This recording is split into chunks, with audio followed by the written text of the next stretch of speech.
ಪುರುಷಗಳು. There are 3 kinds of person in English grammar. English ವ್ಯಾಕರಣದಲ್ಲಿ 3 ಬಗೆಯ ಪುರುಷಗಳಿವೆ. ಮೊದಲನೇದಾಗಿ ಫಸ್ಟ್ ಪರ್ಸನ್, ಪ್ರಥಮ ಆರ್ ಉತ್ತಮ ಪುರುಷ. ಎರಡನೇದಾಗಿ ಸೆಕೆಂಡ್ ಪರ್ಸನ್, ದ್ವಿತೀಯ ಆರ್ ಮಧ್ಯಮ ಪುರುಷ. ಮೂರನೇದಾಗಿ ಥರ್ಡ್ ಪರ್ಸನ್, ತೃತೀಯ ಪುರುಷ.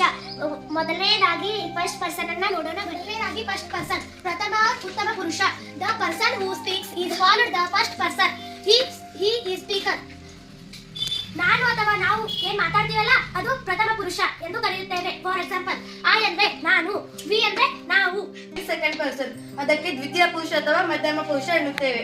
ಅಂದ್ರೆ the person whom the first person speaks two is the second person, is here. ಪ್ರಥಮ ಪುರುಷ ಯಾರೊಂದಿಗೆ ಮಾತನಾಡುತ್ತಾನೋ ಅವನಿಗೆ ನಾವು ದ್ವಿತೀಯ ಮಧ್ಯಮ ಪುರುಷ ಎನ್ನುತ್ತೇವೆ. ಉದಾಹರಣೆಗೆ ನೀನು ಅಥವಾ ನೀವು, ನಿನಗೆ ಅಥವಾ ನಿಮಗೆ. ಅಂದ್ರೆ ನಾವು ಯಾವ ಜೊತೆ ಮಾತಾಡ್ತಿರ್ತೀವಲ್ಲ, ಯಾರು ಕೇಳಿಸ್ಕೊತಿರ್ತಾರಲ್ಲ ಅವರಿಗೆ ನಾವು ಸೆಕೆಂಡ್ ಪರ್ಸನ್. ಉದಾಹರಣೆಗೆ ನೀನು, ನಾ ಏನ್ ನಿಮ್ಗೆಲ್ಲ ಹೇಳ್ತಿಲ್ಲ, ನೀವು ಯಾವ ಎಲ್ಲ ಕೇಳಿಸ್ಕೊತಿಲ್ಲ, ಅದ ದ್ವಿತೀಯ ಪುರುಷ. ಫಾರ್ ಎಕ್ಸಾಂಪಲ್, ನೀವೆಲ್ಲೂ ಕೇಳಿಸ್ಕೊತಿರ್ತೀವಿ, ಇದು ಕೂಡ ದ್ವಿತೀಯ ಪುರುಷ. ನಾನು, ಅಂದ್ರೆ ನಾನು, ನಾ ಏನ್ ಹೇಳ್ತಿರ್ತಿಲ್ಲ, ಇದು ಫಸ್ಟ್ ಪರ್ಸನ್. ನೀವೆಲ್ಲ ಏನ್ ಕೇಳಿಸ್ಕೊತಿಲ್ಲ, ಅದು ಸೆಕೆಂಡ್. ಥರ್ಡ್ ಪರ್ಸನ್, ತೃತೀಯ ಪುರುಷ. The third person is the person other than the speaker and the hearer. ಈಗ ಫಸ್ಟ್ ಪರ್ಸನ್ ಅಂದ್ರೆ ನಾವೀಗ ನಾವು ಒಬ್ಬಕ್ಕೆ ಮಾತಾಡ್ರೆ ಅದು ಫಸ್ಟ್ ಪರ್ಸನ್ ಆಗ್ತತಿ.